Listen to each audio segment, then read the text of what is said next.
Hello दोस्तों, स्वागत है आपका फिर से एक नए वीडियो में। मैं CSY शोध करता हूँ आपके अपनी YouTube channel study with CSY में। दोस्तों, जैसा कि हम SSC GD प्रैक्टिस सेट का रिवीजन कर रहे थे, उसी क्रम में हमने दोबारा से भी बहुत सारे प्रैक्टिस सेट का रिवीजन करवा दिया है। आप उन क्लासेस को जरूर लें और अब वक्त आ गया है केवल रिवीजन करने का। आप कुछ नया नहीं पढ़ना है क्योंकि बहुत कम समय आपके पास है। तो आज की क्लास में हम रिवीजन करेंगे 15, 16 और 17 प्रैक्टिस सेट को। तो बहुत ही शानदार क्लास होने वाली है। आप क्लास में अंत तक बने रहिए। चैनल पर पहली बार विजिट कर रहे हैं तो चैनल को सब्सक्राइब करके जुड़ जाइए। सबसे पहले प्रैक्टिस सेट 14 के 5 रिवीजन प्रश्न। भारत में वर्तमान में कितने हाई कोर्ट हैं? तो 25 हाई कोर्ट हैं। पहली बार पंचायती राज दिवस कब मनाया गया? तो यह 24 अप्रैल को मनाया जाता है। 2011 में पहली बार यह मनाया गया था। ठगी प्रथा का अंत 1830 किस गवर्नर जनरल द्वारा हुआ? तो बेटिंग ने ठगी प्रथा का अंत किया था 1830 में। जनसांख्यिकी लाभांश आयु वर्ग है तो 1559 वर्ग है।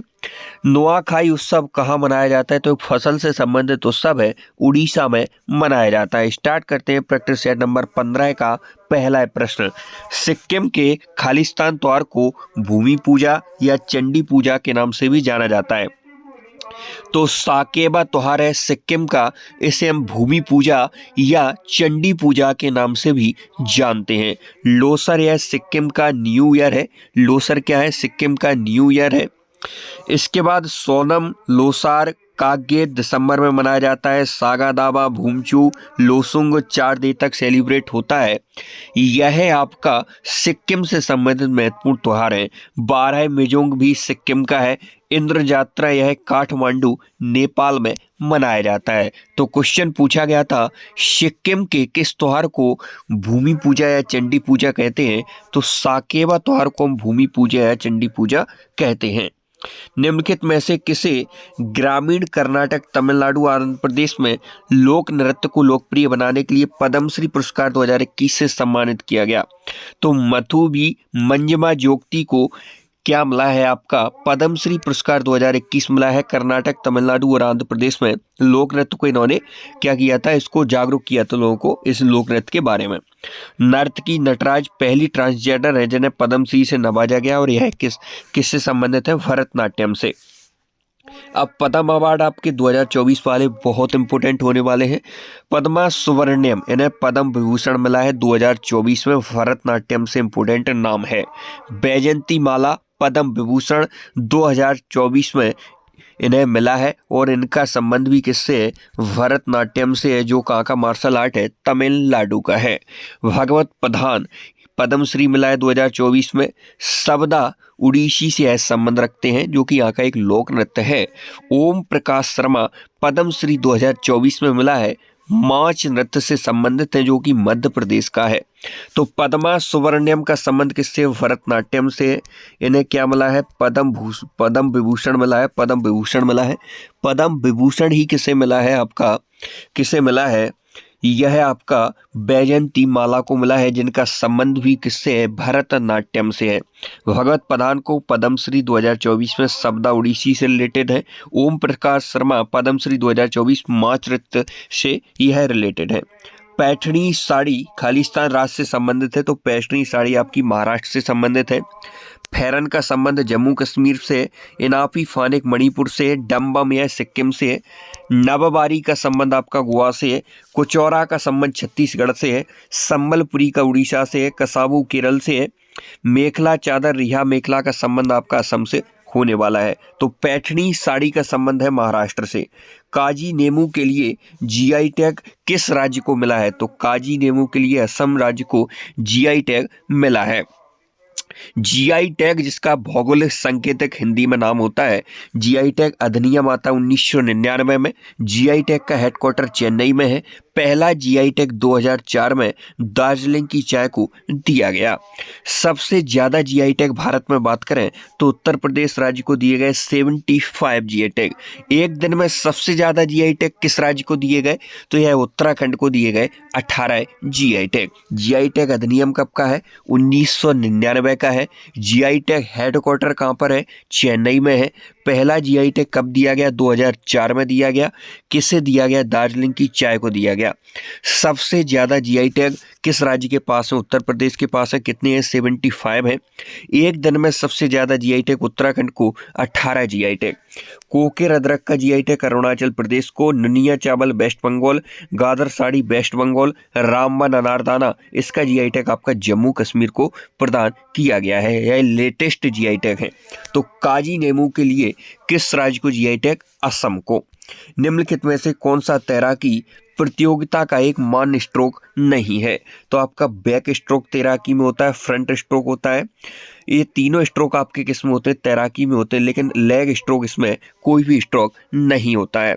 इसके बाद बात करें, इसका जो स्विमिंग जहाँ पर की जाती है, स्विमिंग कोट होता है। स्विमिंग कोट होता है तैराकी के लिए, स्विमिंग कोट होता है। इसकी लेंथ एवं ब्रेथ ओलंपिक में कितनी होती है? स्विमिंग कोट की 50 से 25 मीटर के बीच होती है। डेप्थ मतलब गहराई इसकी कितनी होती है? 2 से 3 फीट के बीच भी इसकी गहराई होती है। इसके बाद बात करें बटरफ्लाई स्ट्रोक को कब शामिल किया गया? तो ओलंपिक में बटरफ्लाई स्ट्रोक को 1956 में शामिल किया गया।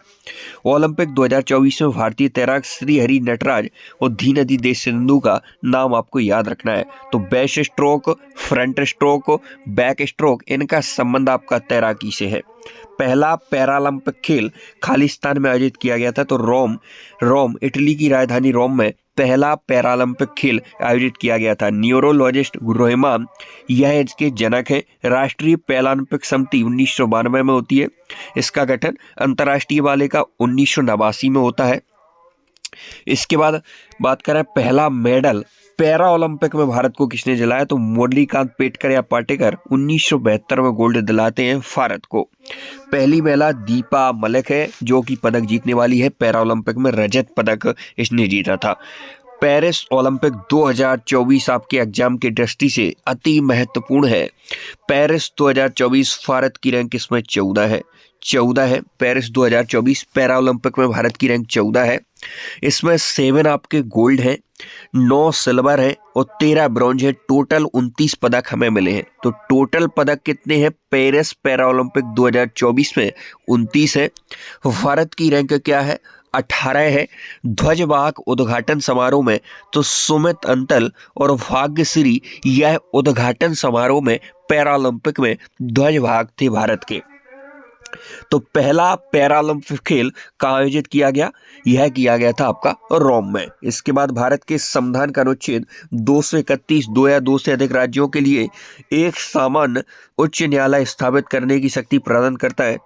तो संसद को यह प्रदान करता है। उच्च न्यायालय के न्यायाधीश के लिए योग्यता के प्रावधान में शामिल है। तो भारतीय नागरिकता शामिल है। 62 से अधिक आयु वर्ग नहीं, ये भी शामिल है। न्यूनतम 10 वर्ष न्यायिक सेवा भारत में उच्च न्यायालय में अधिवक्ता। ये सभी शर्तें आपकी उच्च न्यायालय के न्यायाधीश के लिए होनी चाहिए। ग्राम सभा के सदस्य हैं। तो ग्राम सभा के सदस्य गांव के सभी निवासी जो मतदाता सूची में पंजीकृत हैं वह आपके ग्राम सभा के सदस्य होते हैं। ग्राम पंचायत के सदस्य 7 से 17 आयु के बीच होते हैं। 7 से 17 के बीच की आयु के होते हैं। इसके बाद हम बात करें 18 वर्ष मिनिमम एज है आपकी वोट डालने की। क्या हमेशा से 18 थी? तो नहीं, यह पहले 21 हुआ करती थी। तो 21 से 18 कब की गई? तो 61वां संविधान संशोधन होता है 1989 में। आपकी जो वोट डालने की आयु है वो 21 से 18 वर्ष कर दी गई। ग्राम प्रधान बनने की मिनिमम आयु जो सरपंच बनने की है वो 21 ईयर है।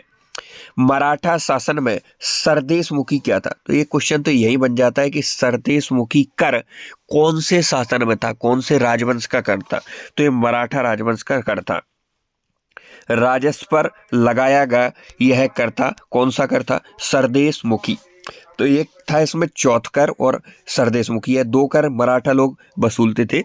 1/4 होता था सरदेशमुखी, मतलब 25% या 1/4 कोई बोल दो आप, चौथकर। और सरदेशमुखी होता था 1/10%।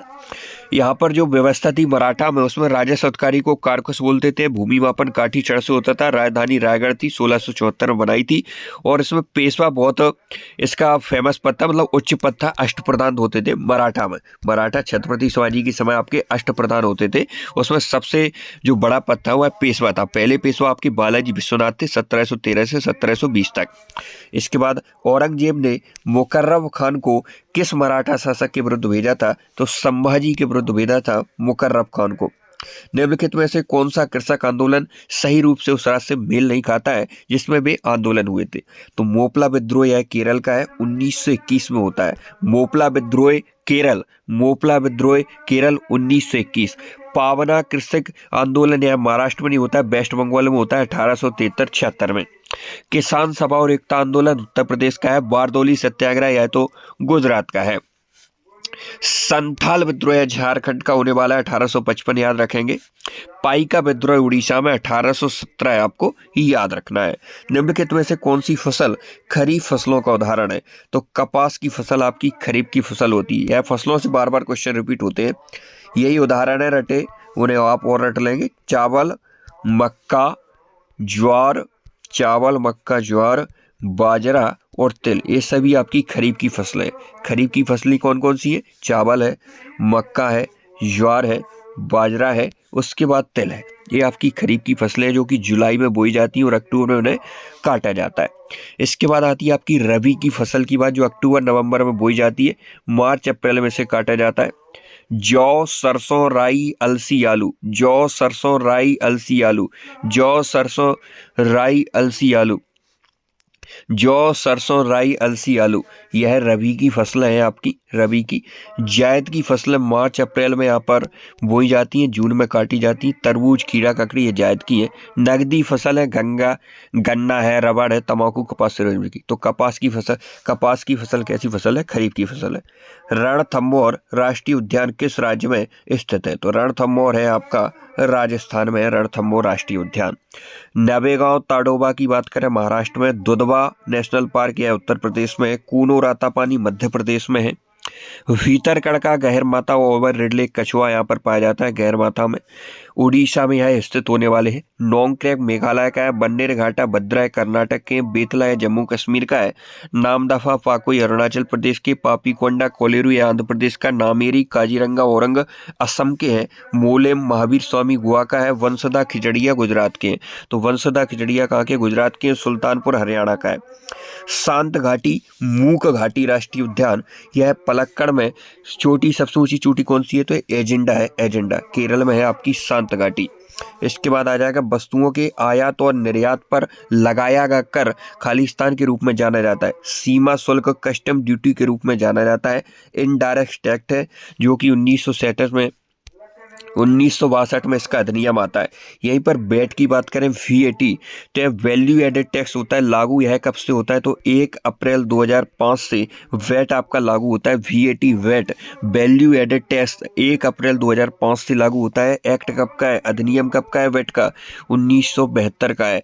Can VAT control value added tax, एक होता है आपका सी वैट, ये अकेला वैट है। एक कैन वैट होता है, इसका फुल फॉर्म होता है कंट्रोल वैल्यू एडेड टैक्स। प्रधानमंत्री जीवन ज्योति बीमा योजना में नामांकन करने की आयु है तो 18 से 50 वर्ष की आयु के बीच आपका नामांकन हो सकता है प्रधानमंत्री जीवन ज्योति बीमा योजना में। सालाना 436 रुपए, बीमा 2 लाख रुपए का होता है इसमें। 2015 में यह योजना आती है। सबसे इंपॉर्टेंट क्वेश्चन इसमें है कि प्रधानमंत्री जीवन योजना की एज और यह कब आती है? 2015 और 18 से 50 इसकी एज है। PM सुरक्षा बीमा योजना 2015-18 से 70 तक इसकी एज है। PM फसल बीमा योजना 2016 की एज है।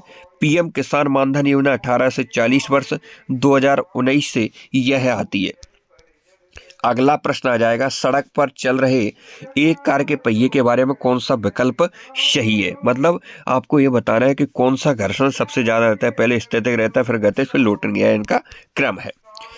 अम्लीय वर्षा किसके कारण होती है? तो सल्फर डाइऑक्साइड और नाइट्रोजन डाइऑक्साइड के कारण आपकी अम्लीय वर्षा होती है, अम्लीय वर्षा होती है। इसके बाद लास्ट प्रश्न प्रश्न नंबर 15 का, मानव शरीर में रक्त का शुद्धिकरण कौन सा अंग करता है? तो फेफड़े, किडनी करता है आपका मानव शरीर में रक्त का शुद्धिकरण।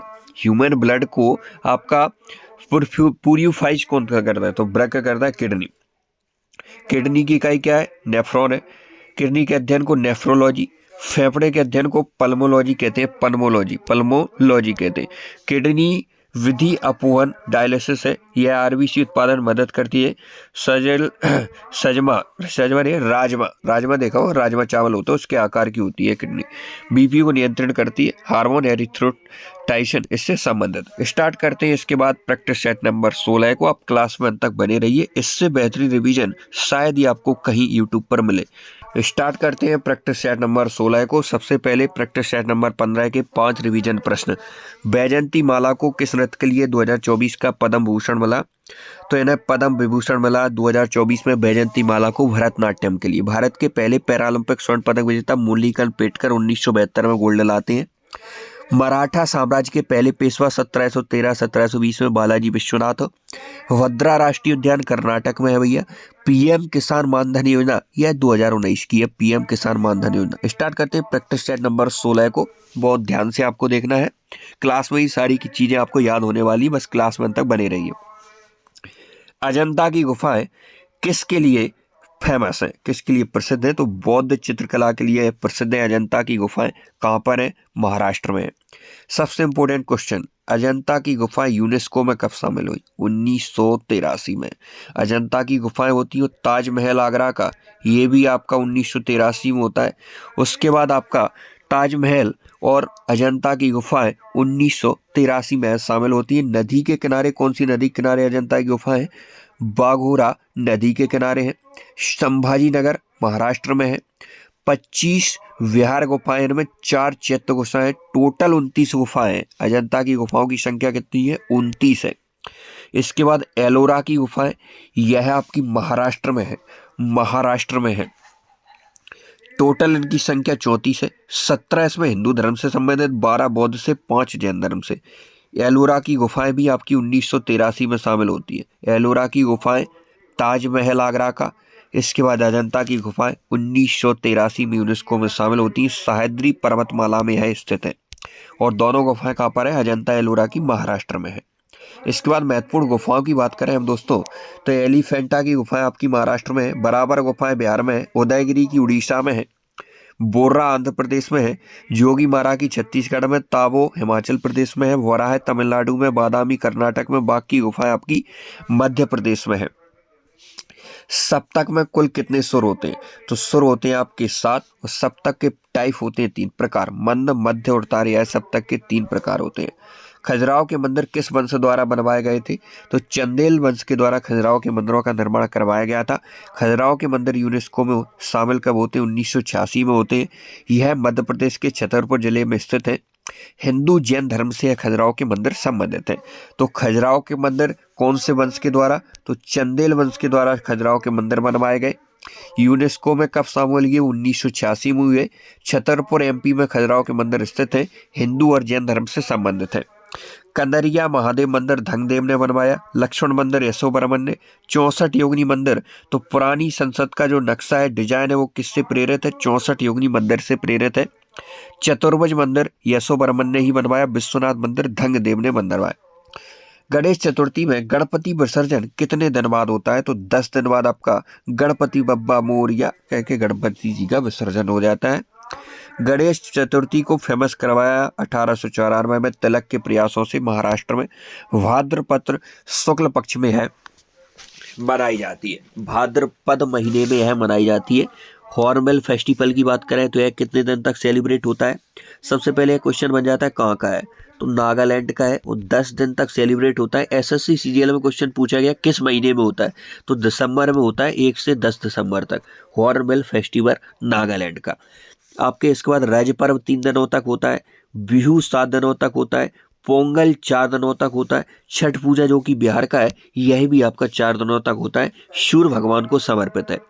बेसबॉल के मैदान में पिचर का क्या अर्थ होता है? तो पिचर का अर्थ होता है थ्रोइंग ए बॉल, गेंद फेंकना। पिचर का अर्थ क्या होता है? थ्रोइंग ए बॉल, गेंद फेंकना। मैदान इसका जो बेसबॉल का होता है डायमंड शेप का होता है। खिलाड़ी टोटल 9 होते हैं। एक मैच में 9 पारियां होती है। प्रत्येक हॉक में 3 खिलाड़ी आउट होते हैं। बिलियर्ड्स खेल में टेबल पर कितनी बॉल्स होती है? तो 15 बॉल होती है आपकी टेबल पर बिलियर्ड्स खेल में। कुल गेंदें 32 होती है। क्यू गेंद 8 एक रंग की होती है और 7 पट्टी वाली होती है। कथक में खड़े होने की मुद्रा के लिए निम्नलिखित में से किस शब्द का प्रयोग किया जाता है? तो थाट शब्द का प्रयोग किया जाता है कथक में खड़े होने की जो मुद्रा है, स्टैंडिंग की जो मुद्रा है कथक में, उसको हम ठाट का प्रयोग करते हैं। राग के विभाजन की पत्री ठाट होती है। कथक को रिवाइव किसने किया? पुनर्जीवित। तो लेडी लीला सोखे का नाम आता है कथक में। यह मुगल संकरा पर, मुगल जो परंपरा है उस पर आधारित है। कथक ठाट को विकसित विष्णु नारायण भातखंडे ने किया। 10 ठाटों का वर्णन किया है इन्होंने और सितार वादन से संबंधित है विष्णु नारायण भातखंडे का। भारतीय संविधान का कौन सा भाग नगर पालिकाओं का वर्णन करता है? तो भाग 9A यह नगर पालिकाओं का वर्णन करता है। भाग 9B यह सहकारी समितियों से संबंधित है। 243 ZG से ZT तक सहकारी समितियों का वर्णन है। पंचायत 243 से 243 O तक है, भाग 9 में है। संघ राज क्षेत्र भाग 8 में है, 239 से 242 तक वर्णन है। तो नगर पालिकाओं का वर्णन कौन से में है? तो भाग 9 के A में है। 243B से 243 ZG तक के जो आर्टिकल हैं वह नगर पालिकाओं की चर्चा करते हैं। भारत के संविधान के अनुच्छेद 243(5) के अनुसार नगर पालिका का सदस्य बनने के लिए न्यूनतम आयु की आवश्यकता है। तो 21 वर्ष आपकी एज होनी चाहिए न्यूनतम, तब आप नगर पालिका के सदस्य बन सकते हैं आर्टिकल 243(5) के तहत। भाग 9A में किसका वर्णन है? 74वां संविधान संशोधन 1992 के द्वारा भाग 9A जोड़ा जाता है। इसमें नगर पालिकाओं का वर्णन है। 1 जून 1993 को यह लागू होता है। नगर पालिका का प्रमुख को महापौर बोलते हैं। 243O आर्टिकल में नगर पालिका के संविधान का वर्णन है। 243U में इसके कार्यकाल का वर्णन है। अंतर्राज्यीय परिषद का गठन किसके द्वारा? तो राष्ट्रपति के द्वारा किया जाता है। इसके अध्यक्ष PM होते हैं। आर्टिकल 263 में अंतर्राज्यीय परिषद का वर्णन है। गठन 28 मई 1990 में हुआ था। अंतर्राज्यीय परिषद का सचिवालय 1991 में बना। किस आयोग की सिफारिश? तो सरकारी आयोग की सिफारिश पर। अंतर्राज्यीय जल विवाद का वर्णन 262 आर्टिकल में है। निम्नलिखित में से किस संगठन का भारतीय राष्ट्रीय कांग्रेस में विलय हो गया था? तो इसमें आप देखेंगे इंडियन एसोसिएशन का विलय आपका भारतीय राष्ट्रीय कांग्रेस में हुआ था। 1876 में इंडियन एसोसिएशन की स्थापना सुरेंद्रनाथ बनर्जी और आनंद मोहन बोस करते हैं। सूरत फूट के नाम से 1907 का कांग्रेस का अधिवेशन है। एकीकरण 1916 में लखनऊ अधिवेशन में होता है। इसकी अध्यक्षता अंबिकाचरण मजूमदार जी कर रहे थे। भारतीय राष्ट्रीय कांग्रेस के पहले मुस्लिम अध्यक्ष कौन थे? तो बजरुद्दीन जो तैयब जी हैं हमारे, वह भारतीय राष्ट्रीय कांग्रेस के पहले मुस्लिम अध्यक्ष थे। भारतीय राष्ट्रीय कांग्रेस का निम्नलिखित में से कौन सा सत्र किसी महिला द्वारा अध्यक्षता किया जाने वाला सत्र था?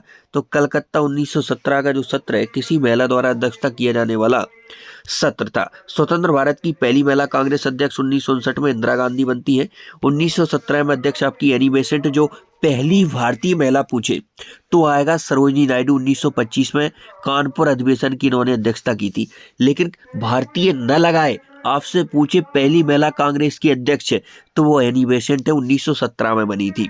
इसके बाद नल्ली सेल एक महिला है जिन्होंने महिला अध्यक्ष के रूप में कार्य किया था कांग्रेस में 1933 में। निम्नलिखित में से कौन सा घास का मैदान मूल अमेरिकाओं की मातृभूमि, मतलब अमेरिका के घास के मैदान का नाम पूछना चाहता है तो प्रेरीज घास का मैदान है अमेरिका का। पंपास कहाँ के घास के मैदान है? अर्जेंटीना के हैं। दक्षिण अफ्रीका के कौन से बेल्ट्स हैं? स्टेपी यूरोप और एशिया के हैं। सवाना कहाँ के घास के मैदानों का नाम है? सवाना आपके अफ्रीका के हैं। लानोस वेनेजुएला के हैं। ऑस्ट्रेलिया के डाउन्स हैं। कंपोज ब्राजील के हैं। न्यूजीलैंड कैंटरबरी यह न्यूजीलैंड के हैं। कंपोज कहाँ के मैदान है? ब्राजील के हैं। डाउन्स ऑस्ट्रेलिया के हैं। लानोस वेनेजुएला के हैं। सवाना अफ्रीका के हैं। दक्षिण अफ्रीका के कौन से हैं? तो दक्षिण अफ्रीका के आपके बेल्ट घास के मैदान हैं।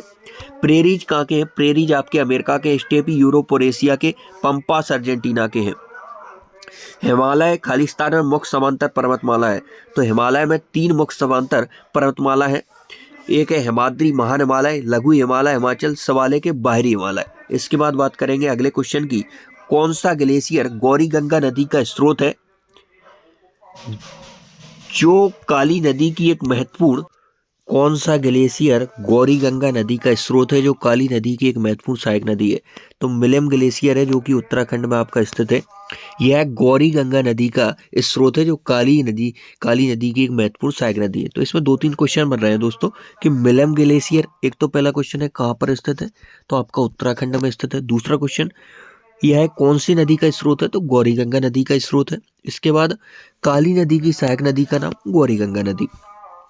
भारत का सबसे बड़ा ग्लेशियर की बात करें तो 76 किलोमीटर लंबा है, सियाचिन ग्लेशियर है, नुब्रा नदी के किनारे। भारतीय रिजर्व बैंक आरबीआई की मौद्रिक नीति का प्राथमिक उद्देश्य क्या बनाए रखना है, तो मूल्य स्थिरता बनाए रखना भारतीय रिजर्व बैंक आरबीआई की मौद्रिक नीति का प्राथमिक उद्देश्य है।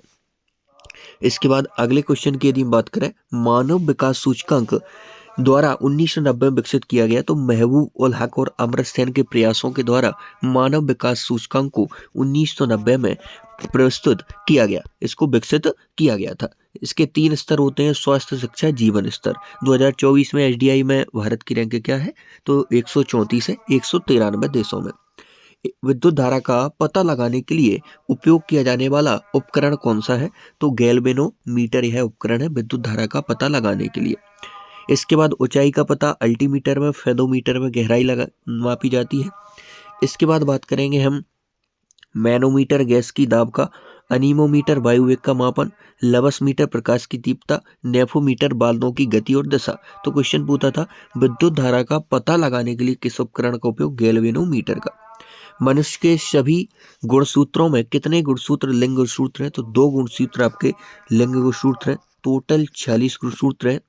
इसमें 22 जोड़े आपके अलिंग गुणसूत्र होते हैं और जो 23वां जोड़ा होता है वो लिंग गुणसूत्र होता है, जिसे हम बाई गुणसूत्र बोलते हैं, जो लिंग निर्धारण करता है। तो यहाँ तक हमने बहुत अच्छे तरीके से प्रैक्टिस सेट नंबर 15 और 16 को रिवाइज किया। अब हमारी बारी है प्रैक्टिस सेट नंबर 17 की। आप बस क्लास 1 तक बने रहिए।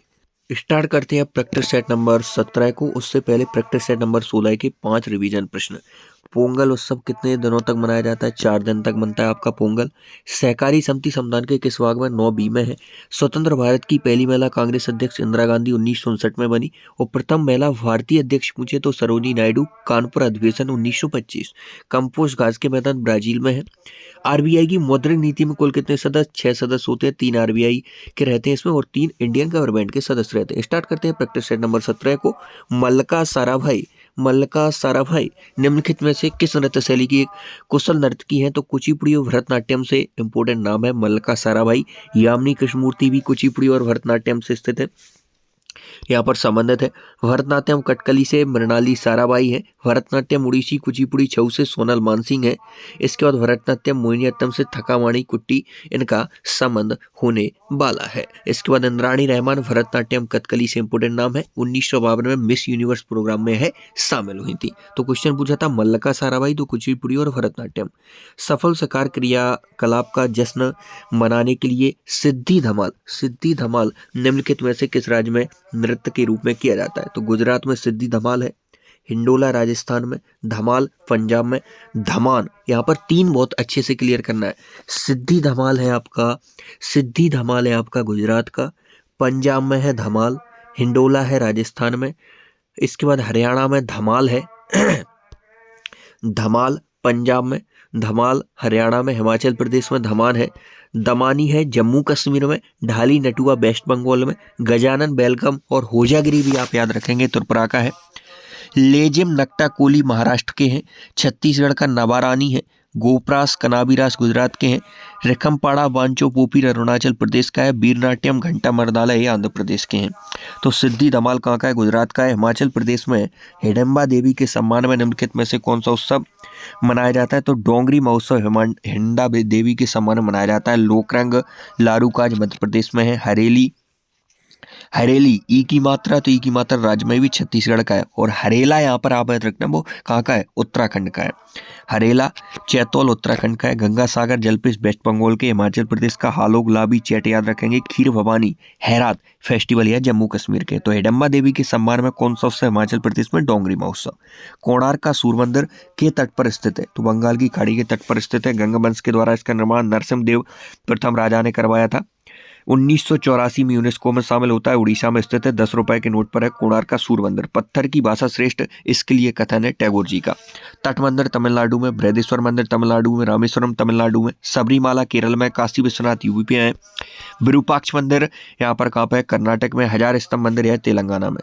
प्रथम पैरा एशियाड की मेजबानी निम्नलिखित में से किस देश ने की थी? तो चीन ने की थी प्रथम पैरा एशियाड की मेजबानी। एशियन गेम्स 2023 थोड़ा सा याद रखेंगे। 28 गोल्ड, इसमें 38 सिल्वर, 41 ब्रॉन्ज है। टोटल 107 पदक भारत के पास आए हैं। खेलो इंडिया पैरा गेम्स शुरू हुए थे 2017 में। पहली बार इनका आयोजन 2010 में हुआ। 2023 वालों का आयोजन यहाँ पर नई दिल्ली में होता है। प्रथम स्थान इसमें हरियाणा का रहता है 40 गोल्ड के साथ।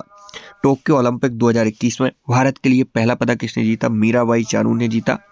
दूसरी महिला Olympic medal Saina Nehwal 2012 London Olympic ने इसने जीता था। हिंदी उपन्यास इंद्रजाल के लेखक कौन है? जयशंकर प्रसाद हिंदी उपन्यास इंद्रजाल के लेखक हैं। काशी काशी, काशी काशी किसकी रचना है? काशीनाथ की है। सूरत का सातवां घोड़ा धर्मवीर भारती। कर्म भूमि गोदान गबन प्रेमचंद की है। प्रेमचंद को उपन्यास सम्राट कहा जाता है। धनपत राय प्रेमचंद का मूल नाम था। दीपशिखा नीरजा महादेवी वर्मा की है। पहली महिला ज्ञानपीठ अवार्ड प्राप्त करने वाली महादेवी वर्मा ही है।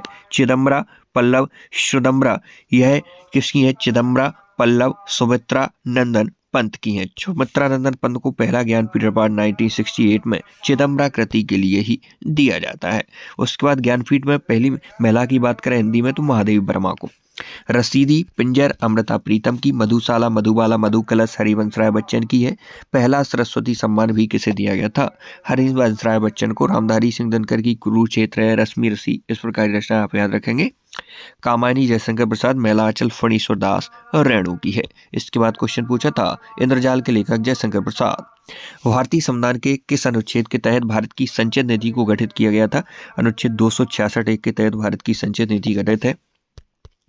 इसके बाद भारत के संविधान का कौन सा अनुच्छेद भारतीय राष्ट्रपति को एक आदेश द्वारा जीएसटी परिषद का गठन करने का अधिकार देता है? तो 279A के द्वारा जीएसटी परिषद का इसमें वर्णन है। जीएसटी का बिल है 122वां बिल है। और संविधान संशोधन है 101वां। 246 है संसद प्लस विधानमंडल जीएसटी पर कानून बनाने की शक्ति। भारतीय संविधान के किस अनुच्छेद में वित्त आयोग की स्थापना का प्रावधान है? तो अनुच्छेद 280 यह आपका वित्त आयोग से संबंधित है। पहला इसका गठन हुआ था 22 नवंबर 1951 में। 5 इसके लिए इसका गठन होता है। इसमें सदस्य आपके 1+4 होते हैं। इसमें 4 जो सदस्य रहते हैं, एक अध्यक्ष रहता है, 2 अंशकालीन 2 पूर्णकालीन इसमें सदस्य रहने वाले। पहले इसके जो आपके वित्त आयोग के पहले अध्यक्ष थे वो के.सी. नियोगी, दूसरे के. संतानम, तीसरे ए.के. चंदा थे।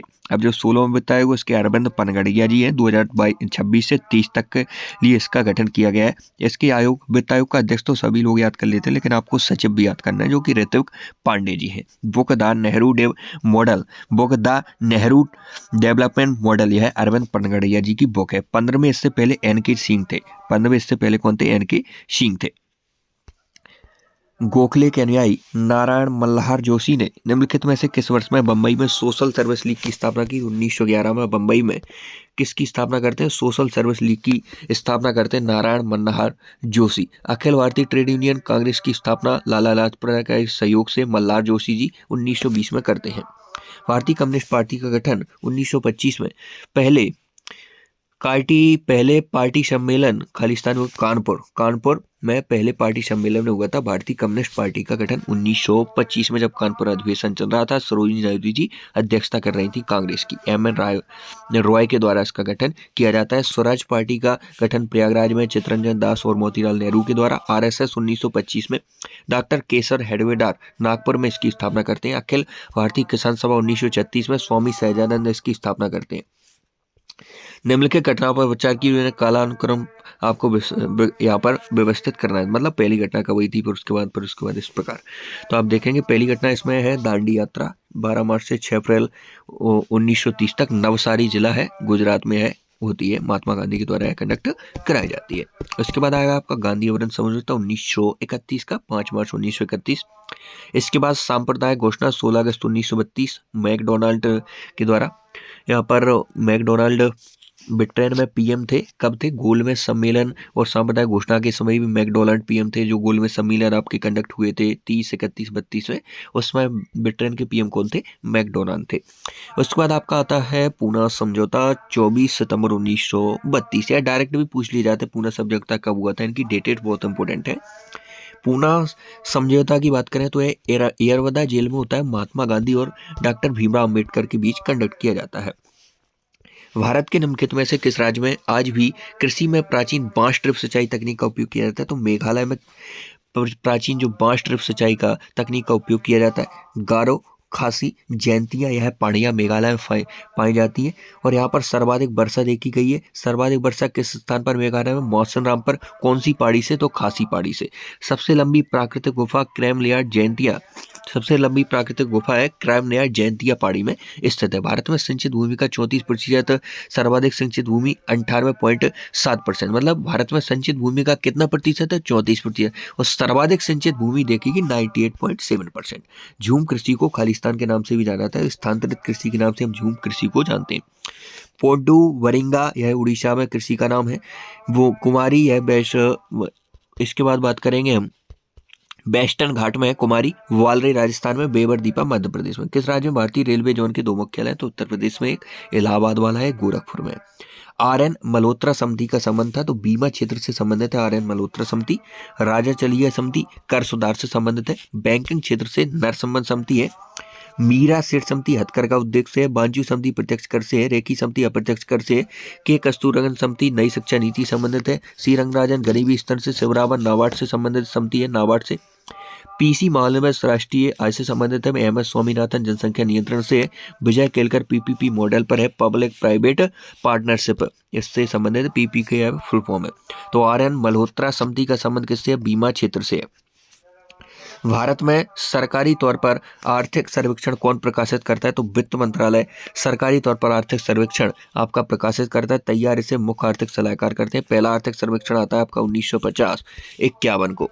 इसके बाद बात करें इकोनॉमिक सर्वे 31 जनवरी को पेश किया जाता है। आतिशबाजी में लाल रंग किस मूलक के कारण होता है? तो लाल रंग स्ट्रोंशियम कारण होता है। नारंगी कैल्शियम के, एल्यूमिनियम सिल्वर सफेद होता है। तांबा नीला रंग कारण, हरा बेरियम कारण, सोडियम के कारण आपका पीला रंग होता है। गाय के दूध में किसके कारण पीलापन रहता है? ये हमारे आज की रिवीजन क्लास का लास्ट प्रश्न है। आप कमेंट में जरूर छोड़ें यदि आपने लास्ट तक क्लास देखी है। वैसे तो बहुत सारे स्टूडेंट उछल कर तो क्लिक कर देते हैं, लेकिन वो पूरा नहीं देख पाते, वह कभी सक्सेस भी नहीं हो पाएंगे, क्योंकि वह ऐसे ही उछलते कूदते रहे। मेरी वीडियो नहीं, किसी भी टीचर से आप पढ़े, पूरा पढ़े अच्छे से। गाय के दूध में किस कारण पीलापन? कैरोटीन कारण। दूध में किस कारण? केसिन प्रोटीन दूध में पाई जाती है। गाजर का लाल रंग कैरोटीन, बीटा कैरोटीन कारण होता है। लाइकोपिन कारण टमाटर का लाल रंग होता है। एंथोसाइनिन कारण सेब का लाल रंग होता है। मिर्च तीखी कैप्सिन के कारण होता है। खीरा कड़वा आपका कोकर विटामिन कारण होता है। लहसुन प्याज में जो गंध आती है एलाइसन के कारण आती है। करेला कड़वा मेमो डिकोसाइड के कारण होता है। तो आज की इतना ही, मिलते हैं नेक्स्ट वीडियो, तब तक के लिए जय हिंद। चैनल को सब्सक्राइब करके जुड़ जाइए।